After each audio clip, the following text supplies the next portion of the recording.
people like accidentally tripping and falling in black and white, and then an announcer going, "Oh no!" That's super fun, but for the wrong reasons.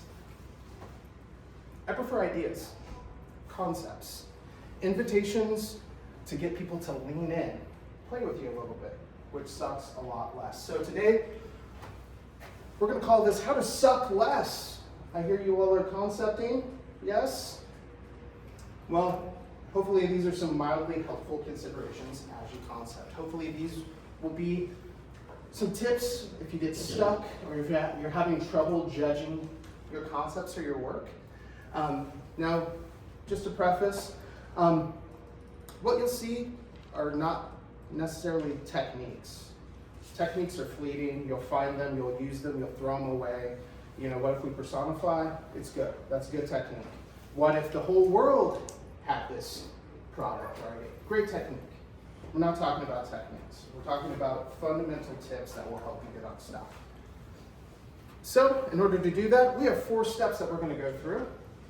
First, we're going to talk terms. We need a common language before we can really try to understand what we're talking about here. I'm going to go through 5 tips and examples. It's not always my best work, but I think they're good examples of how that tip comes to life. Then we're going to turn this into a bit of a discussion. If anybody wants to workshop anything that they're working on, happy to do that here, live. Takes bravery, but we'll have fun. I guarantee. And then lastly, an AMA. I work for Reddit. You got to do an AMA, right? So you can ask me anything. I'm an open book. As Alex has known me for quite some time, I don't really censor myself all that much. Yay democracy, yay journalism. So let's talk terms. First, fact. Can somebody define a fact? What is a fact? Anybody? Yes. Something that's true based on evidence. Something that's true that's based on evidence. I like that. So I was pretty much going to say like the same exact thing. You two know each other? Y'all cheat. I like that. For the purposes of what we're talking about today, we can call it a description, a quality, or a no-duh. It's all those things that you can quickly Google or find in a pamphlet. That's a fact. You can't really execute off of facts.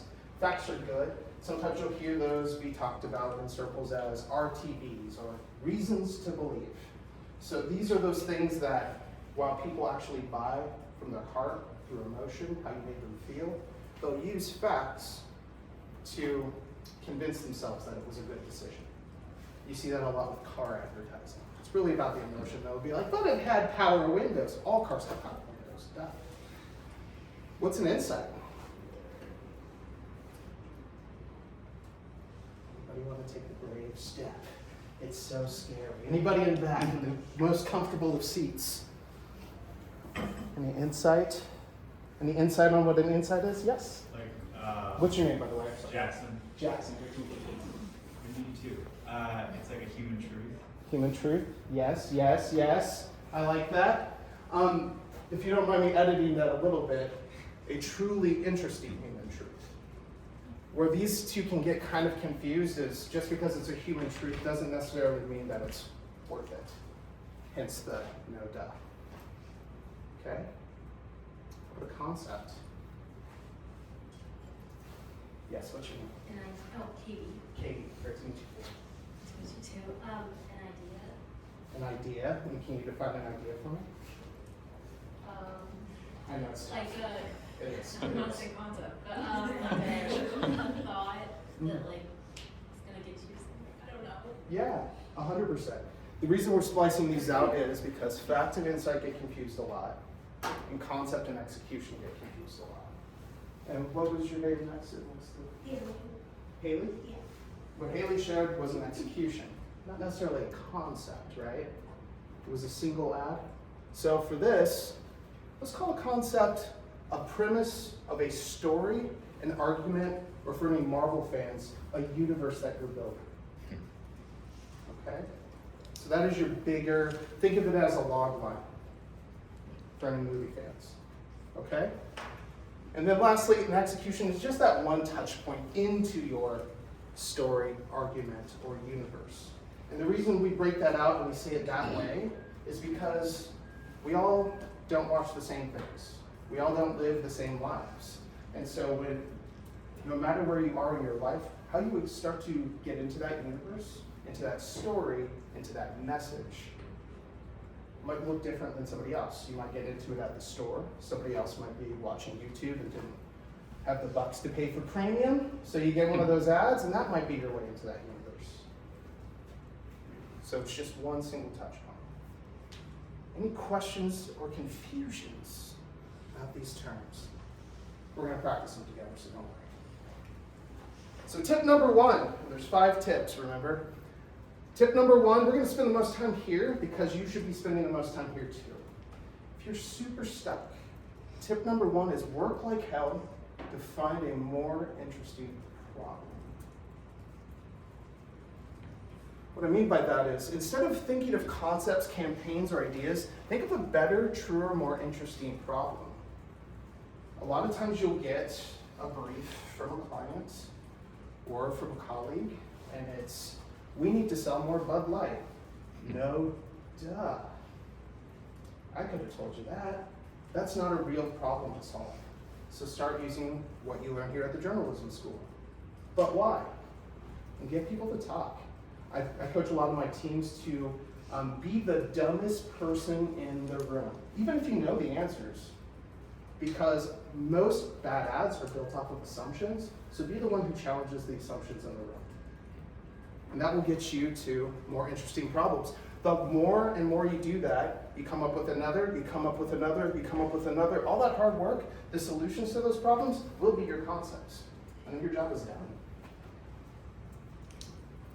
But remember, if a problem sounds boring, it means it isn't a problem. Because it doesn't matter enough for the everyday person to change their behavior. So it's not an important problem to solve. It might be a problem for the client, but it's not for the person. Okay? So let's take a look at an example here. Sorry if you all have seen this work already. I hear you've been sent my dumb portfolio that's like 30 years outdated, but I apologize. So first, Heinz jalapeno ketchup. So Heinz, big company, they came to my agency. I was at the agency side at the time, wanting to sell jalapeno ketchup because, you know, kids these days, they really like sriracha. Yeah, I know they like sriracha. I love sriracha. You like sriracha? Who here likes sriracha? Okay. Who hates it? Who thinks corn is spicy? We hate it. So when trying this ketchup, in the brief they gave us is, it's spicy. It's gonna blow your brains out. It's spicy. Cool. We tried it, it wasn't spicy. It was very, like a hint, like the smallest hint. Jalapeno, delicious, but it was more sweet than it was spicy. Which created a problem, because now you have to tell the client that they're wrong before you even get started. So fun. Lots of meetings about that. But so, we finally got them to settle on the fact that ain't as spicy as you say it is. Ain't as spicy. So we can't go and tell people that it's spicy. So for the insight for this, we said, well, what's true about just a little bit of spice? Just in life. We batted around a lot of stuff, but we ultimately came up to this place of life's a little better when there's a little bit of spice. It's so easy to be bored, mundane. And not everybody wants to go full leap, ruin their day, eating nothing but hot chicken sandwiches. I mean, that sounds good, but hot chicken sandwiches. So, how do we twist this insight into a concept? Ooh. A little kick is all you need. What if we created like a little life coach who helped do what Heinz jalapeno ketchup does?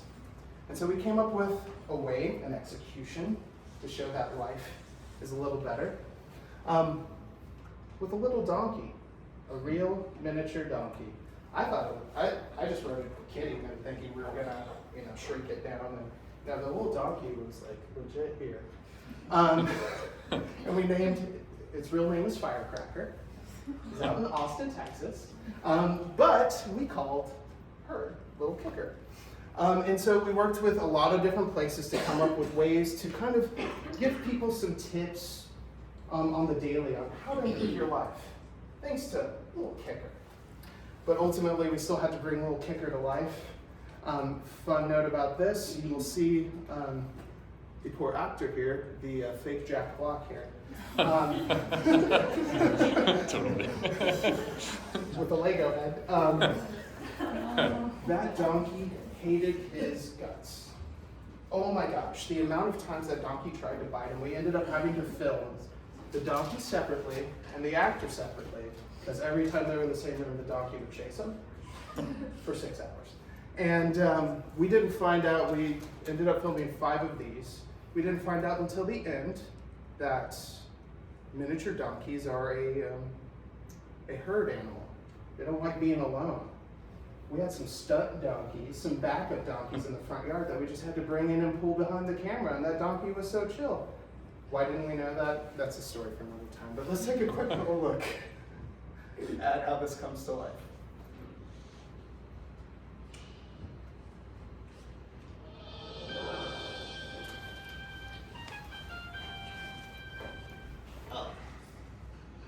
Little Kicker.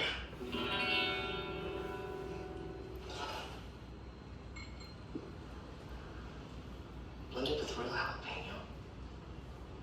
Think that'd be good on that?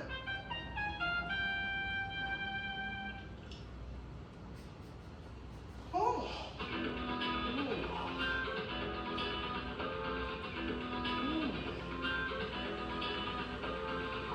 Oh. It's time for a new hobby. Thank you, Little Kicker.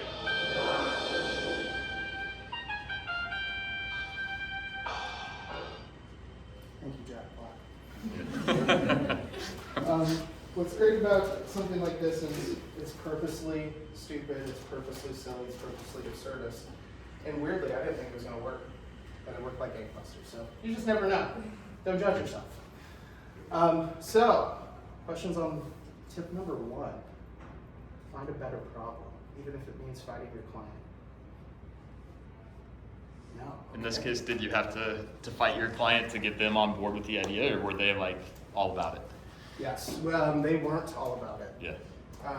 However,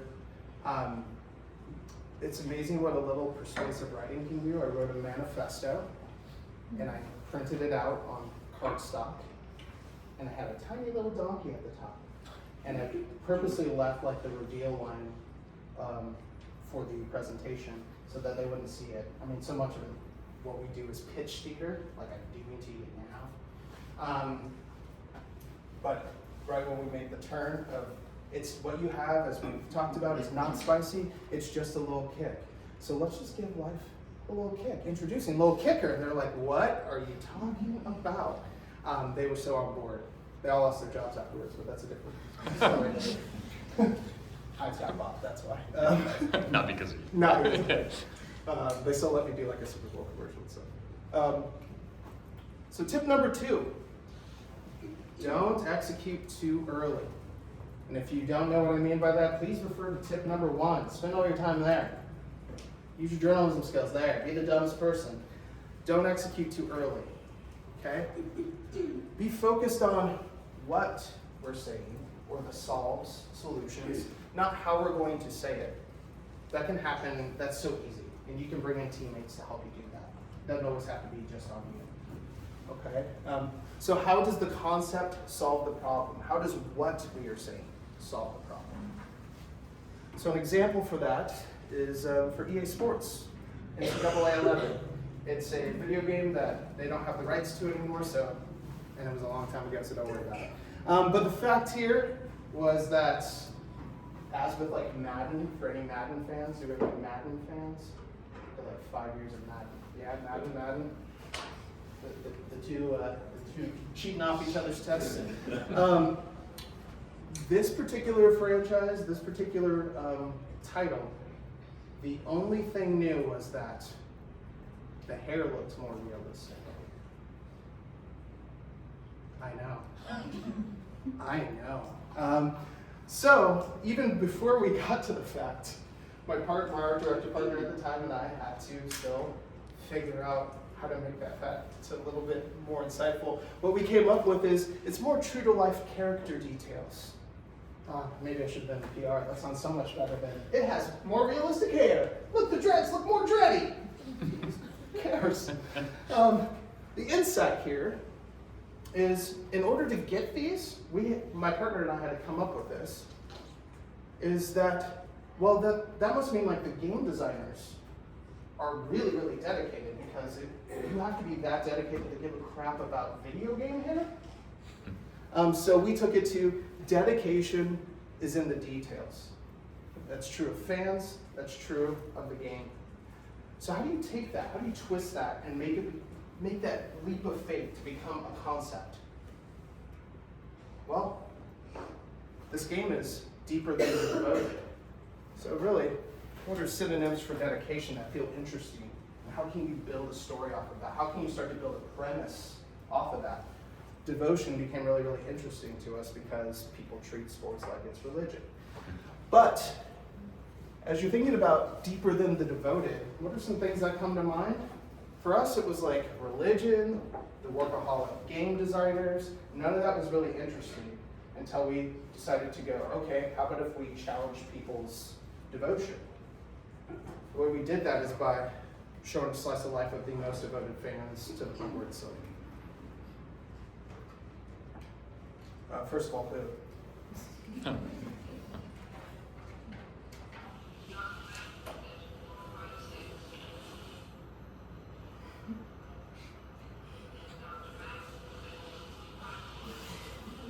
Take your devotion deeper. Play NCAA football as well. Ran everywhere. It's 2011 now. Give me a break. The audio sucks. I get it. This one happens to be my favorite one. For anybody who's watched High Maintenance on HBO, anybody? No? It's about a weed delivery guy. That's it up there in the background. He ruined every shot. His whole role was to not say anything, and we spent 3.5 hours of him saying something in the background. Problem is you have to pay him if he says something. But we didn't have the money to pay. So stop saying stuff, Ben. Ben Sinclair, he's super hilarious. He's a great improver in LA. Look up his work, but I love this one.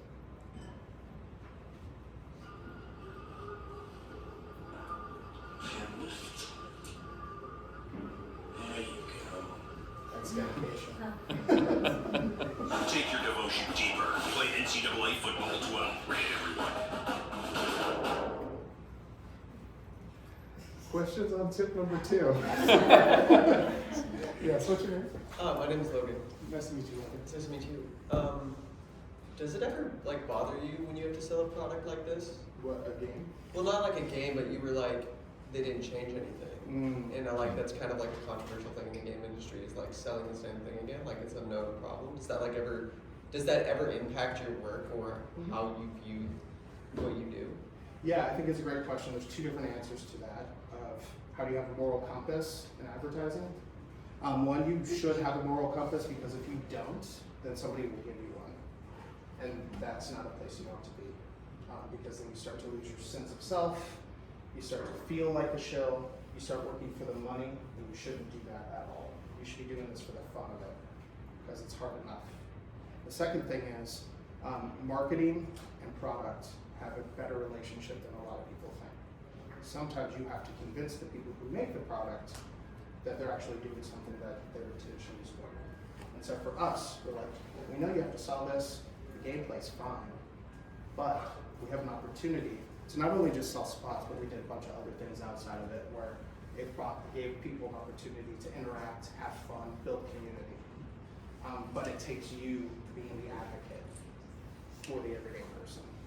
I know Alex and I talked a lot about this, but in a lot of ways, bad people are seen as the worst people on the planet. Very true, we are. However, we're also kind of the last bastion of defense for the everyday person, because if brands had their way, they would just steal all your money that night. They very much do not care. If that makes sense.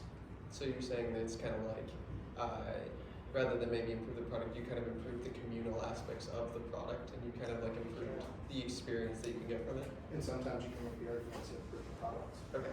A really famous case of that is Walmart. Big, ugly blue, big bad monster. Their ad agency, the Martin Agency out in Richmond, Virginia, they, at the time, I think it was 2015, Walmart was like the most hated brand on the planet. And what the Martin Agency did was they convinced them that all this buzz that you're hearing about using more sustainable products, that's not just buzz. And they use the word pumpkin. It's not just buzz, pumpkin. And so what they did is they convinced one of their biggest enemies, this person who was working for Greenpeace, to actually come work for Walmart to businesses. Okay, which is wild.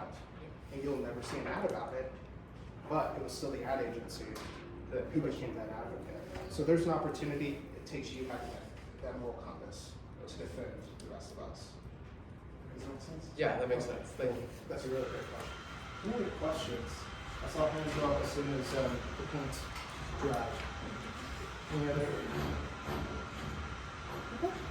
Kris, I'm just curious about, like, logistically, there are certain things that, I mean, like creative ideas that you could show with people acting out, Yeah. but at the same time, you had to know that the video game could actually, like, mimic that or show that in a way that's, like, impressive enough to be featured in a commercial. So that just seems to me like that would have taken a lot of communication back and forth, or, like, the game designers would have had to, like, tell you, yes, it is capable of showing this. Or Yeah, there's a lot of meetings that go into that Yeah. of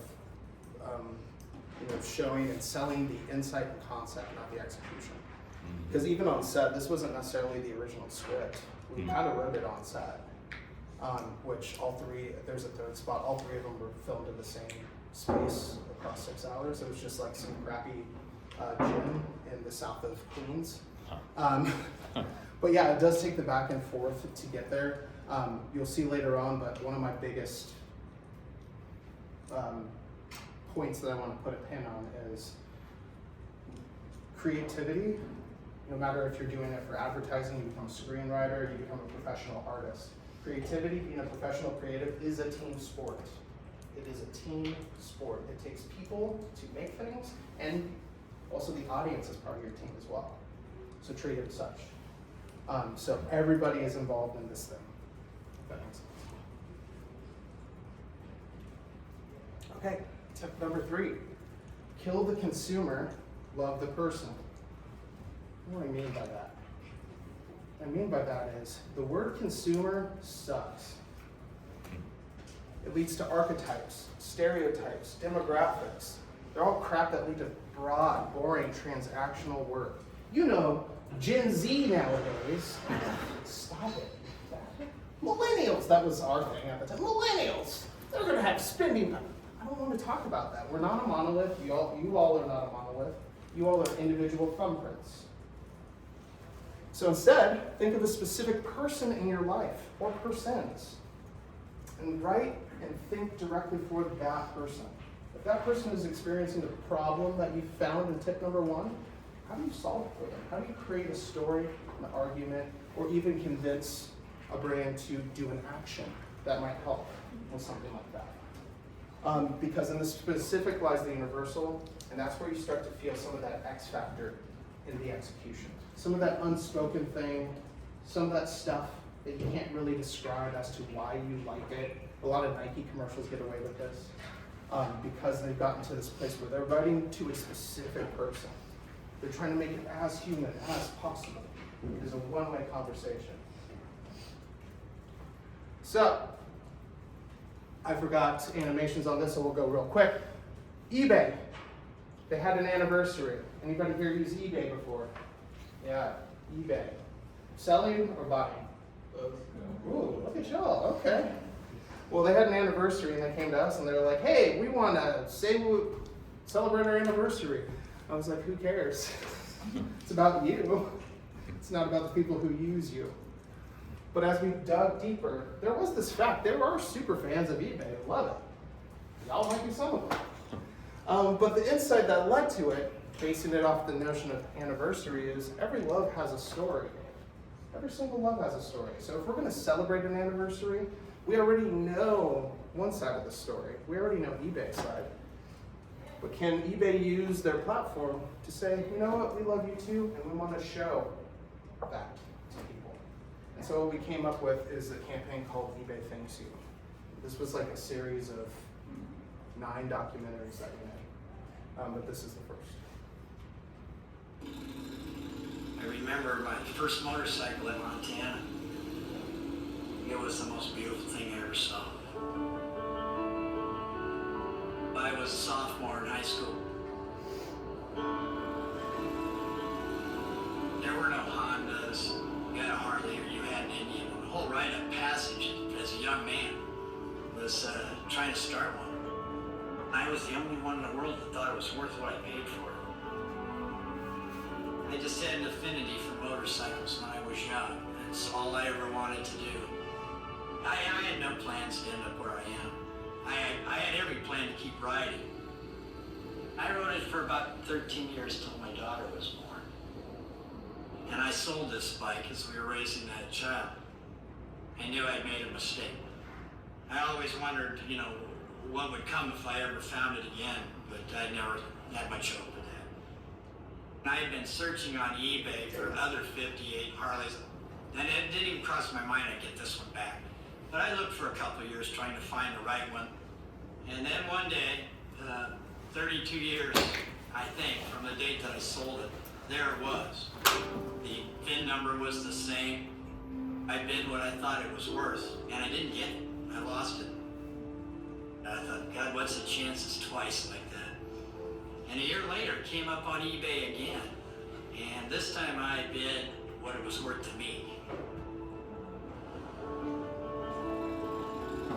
You never stop at a stop sign. Somebody doesn't want to tell you about the one that got away.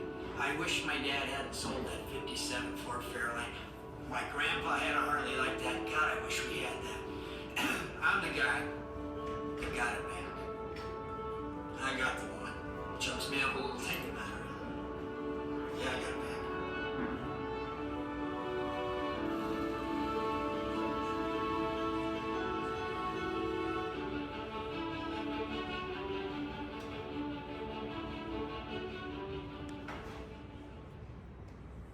Feels ad-like, but not quite ad-ish. Kind of interesting. What was crazy about this particular project, I had 5 weeks to do it. Interviewed 60 people, hour-long interviews. Then we narrowed it down to 25, 2-hour-long interviews. Then narrowed it down to 15, 3-hour-long interviews. So I knew these people's stories so deeply that this is actually scripted. He's not scripted, but I had to script it out for eBay for them to buy this. And I knew the story so deeply and so well that I already, when we got to set and asked him questions, he basically said what I wrote. That's kind of wild to be that deep into a story. Also, we had us help crying on set too. Yes. What's your name? Keenan. Keenan. How did you find those people? Like, what kind of survey did you put out? What kind of, where are you finding people? Sure, that's a great question. Where are you finding the talent for, especially a documentary like this? Well, creativity is a team sport. Make your client do it. That's what we did. We're like, okay, you like this idea? Who are your super fans? Who are the people that you know? And so either they knew them personally, they knew them as a company, or just those nice letters that you send to companies, sometimes they read them. They do. And so that's where they got this young man. He actually is just like a stage manager at a local theater in Oakland.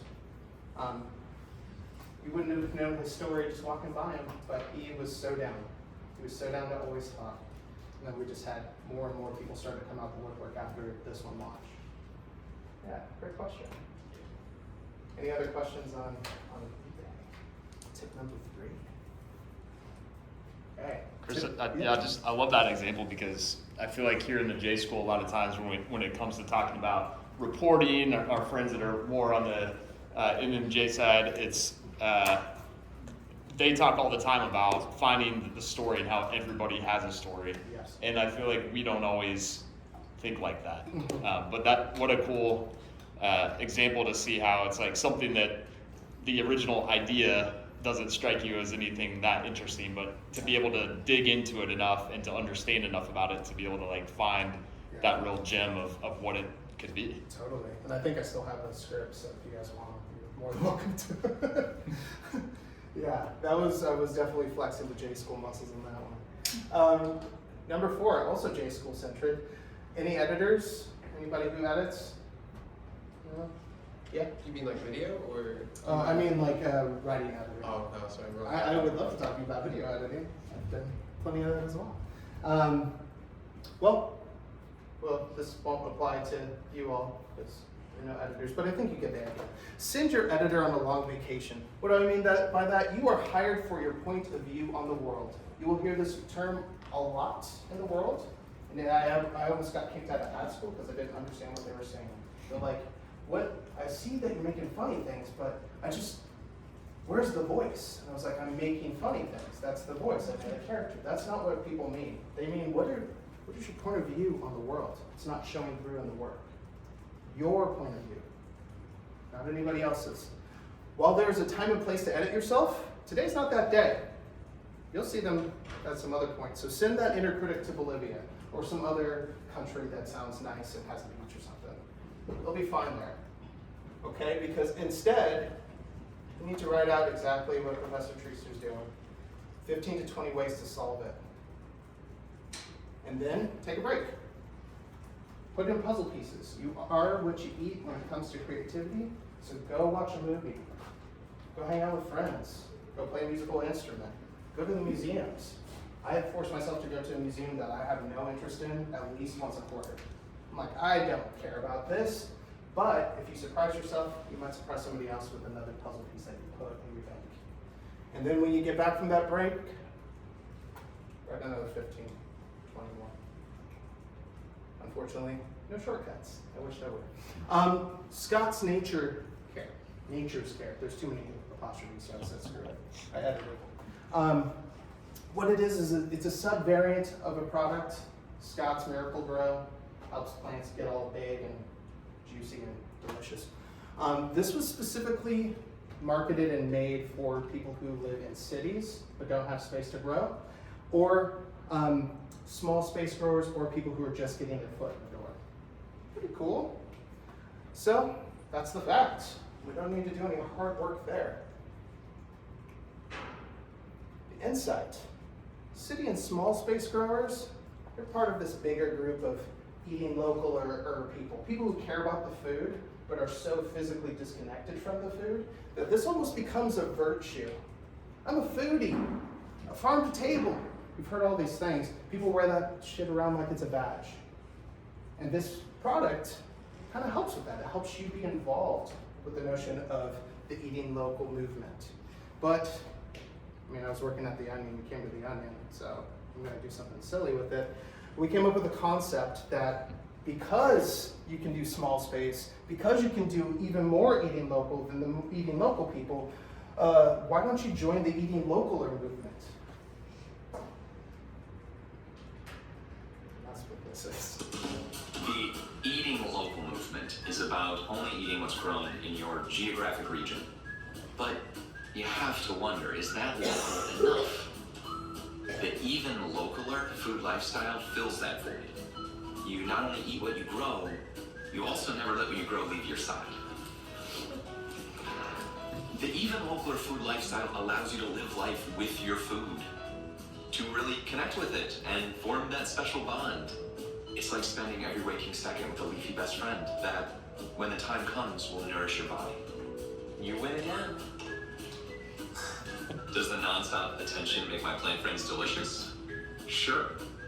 That and feeding them Nature's Care organic plant food.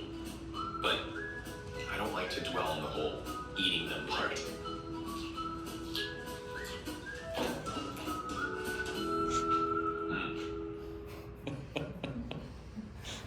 It's okay, believe that one's sold. There's another one on the side where a lady sits on her strawberries. She just has a jacket full of a photographer's jacket, just covered in strawberries. That poor lady. We put it to the face of the And then tip number 5, the last of the tips. Don't make an ad. Please don't. We hate ads, right? People are giving you their most important assets, their attention. So please treat that like a privilege and guide your clients to too. You're the only ones who can. You're the last line of defense. When bullet pointing out a concept, how a concept will live, or executing, can you twist the concept space to be more interesting, more helpful, not to add like? Can there be an action, a supplemental product, an art piece, an experience, a way for people to play or be involved? Rather than me talk, I'll let you guys just watch this one.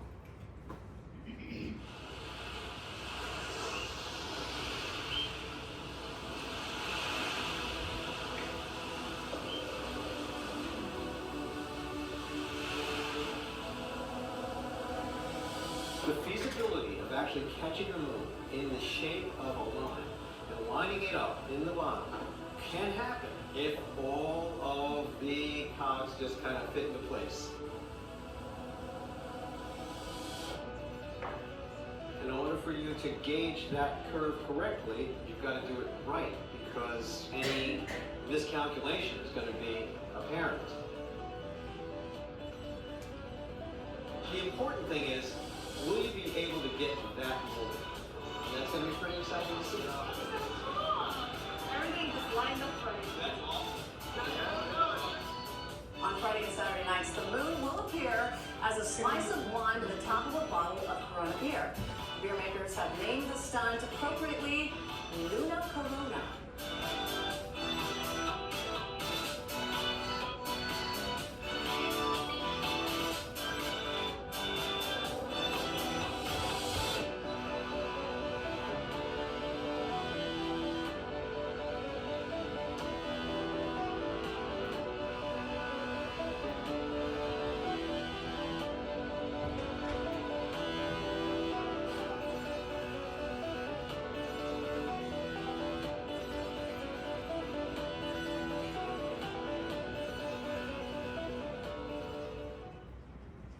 Two fun facts about that one. First fact, journalism school didn't help me worth a damn on that one. Because I had to do so much math. I started KU as an engineering student, and holy shit, the amount of math I had to do. It was 5 weeks for us to figure this out. Second fact, back to your original question, the real assignment was, we have free media space in New York City, and it's a double billboard. What do you do with that? So what we did is we came up with 1 billion ideas to fill that space. This one was the weirdest, craziest one. We just convinced them to do it. We had things like, well, you could text the billboard and it'd be a spinner to give you an idea of what to do during the summer. That sounds cool. Or here's like 900 lines to tell you. This is way more interesting. I got people to play along, and as you saw with some of the clips, as soon as the moon met up with the board, these we rented out the there's a mechanic shop right underneath it. We rented it out for the night. Those couple of nights that it actually lined up, and the walls came down, and it became like a big kind of like New Year's Eve party. So people just walking by, you could come in, have a free drink on us, have some snacks, let's celebrate. We did it. Something crazy. We did it together. So fun, definitely the most like heart twisting of the projects, because we didn't know if it was going to work. Bonus tip, haha. But wait, there's more. Find your community. If you care about ideas, you cannot care about credit. Those two are mutually exclusive. So, whether you like it or not, making things is a team sport. So don't be a jerk. We've all heard those stereotypes of like, oh, that one great creative person, that one great, curmudgeon, such an asshole, but their work is beautiful. That is so rare and it's so wrong, and nobody actually wants to work with those people. I've worked with Spike Lee before. Guess who's an asshole? Spike fucking. He's an asshole. Like, nobody wants to do that. Instead, find the people who will help with brainstorms, blind spots, stuckedness, celebration, commiserating. Find the people who will be in the trenches with you, not only now, but through the entirety of your career and outside of your career. That's the only thing that makes any of this worth it. Okay? Care about it. The work's stupid. You don't actually have control whether the work is good or not. It's a game of numbers. You just do a lot of it, and hopefully you get a couple that are good. After all, it's just work, and those people, they will hug you back. Alex got me right here when I got it. So, how to suck less, that concept. Find a more interesting problem. Don't execute too early. Kill consumer. Instead, love person. So, send your editor on a vacation. Don't make an ad. And bonus tip, find your community. So let's hear from you all. Does anybody have anything that they're working on conceptually that would like to workshop it out loud? I'm happy to do it with you. Anybody have a client? I know you all are working on individual local clients. Who has a fun local client? What's his name? Well, I'm currently working